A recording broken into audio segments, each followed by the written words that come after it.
দর্শক, রাষ্ট্রীয় অতিথি ভবন যমুনায় রাজনৈতিক দলগুলোর সাথে বৈঠকে বসেছেন প্রধান উপদেষ্টা ডক্টর মোহাম্মদ ইউনূস। সেখানে আছেন আমাদের সহকর্মী নিবিড় সাহা। আমরা যুক্ত হচ্ছি তার সাথে।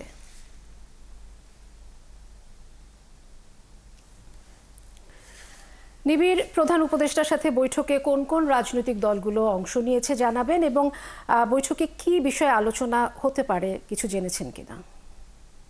আসলে বৈঠকে কি বিষয়ে আলোচনা হতে পারে সেটি কিন্তু এখনো নিশ্চিত নয়, আমাদেরকে নিশ্চিতভাবে জানানো হয়নি। তবে যেটুকু জানানো হয়েছে যে রাত ৯টায় ৪টি রাজনৈতিক দলের সাথে প্রধান উপদেষ্টা ডক্টর মোহাম্মদ ইউনূসের বৈঠক শুরু হয়েছে। এই ৪টি দলের মধ্যে রয়েছে বিএনপি, জামায়াতে ইসলামী, এনসিপি এবং ইসলামী আন্দোলন। এই ৪টি দলের সদস্যরা যারা রয়েছেন, যে যদি বলি যে বিএনপির মহাসচিব মির্জা ফখরুল ইসলাম আলমগীর ও স্থায়ী কমিটির সদস্য আমির খসরু মাহমুদ চৌধুরীর পাশাপাশি জামায়াতে ইসলামীর নায়েবে আমির আবদুল্লাহ মোহাম্মদ তাহের ও সহকারী সেক্রেটারি জেনারেল হামিদুর রহমান আজাদ, এনসিপির আহ্বায়ক নাহিদ ইসলাম ও সদস্য সচিব আক্তার হোসেন, পাশাপাশি ইসলামী আন্দোলন বাংলাদেশের প্রেসিডিয়াম মেম্বার অধ্যাপক আশরাফ আলী আকন এবং যুগ্ম মহাসচিব গাজী আতাউর রহমান এই বৈঠকে উপস্থিত আছেন। এবং যতটুকু বিভিন্ন মাধ্যম থেকে জানতে পেরেছি যে এই বৈঠকে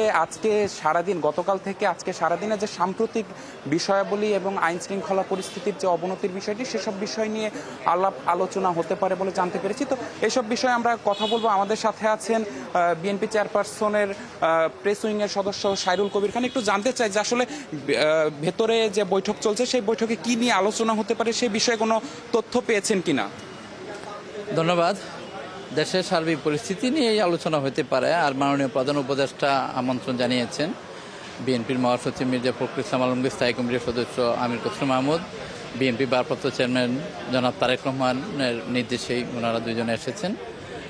দেশের যে পরিস্থিতি, সেই পরিস্থিতি নিয়ে আলোচনা হওয়ার সম্ভাবনা আছে, কিন্তু সুনির্দিষ্টভাবে তো আর বলতে পারবো না কোন বিষয় নিয়ে আলোচনা হবে।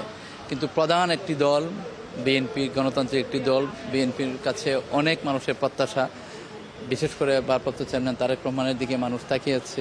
দেশের মানুষ এই গণতন্ত্রের জন্য আকাঙ্ক্ষা নিয়ে আছে, সবার একটা প্রত্যাশা আছে, একটা স্থিতিশীল পরিস্থিতি দেখলাম, পাশাপাশি সেগুলো এবং যে নির্বাচন সামনে এগিয়ে আসছে সে বিষয় নিয়ে কোনো আলাপ আলোচনা হতে না।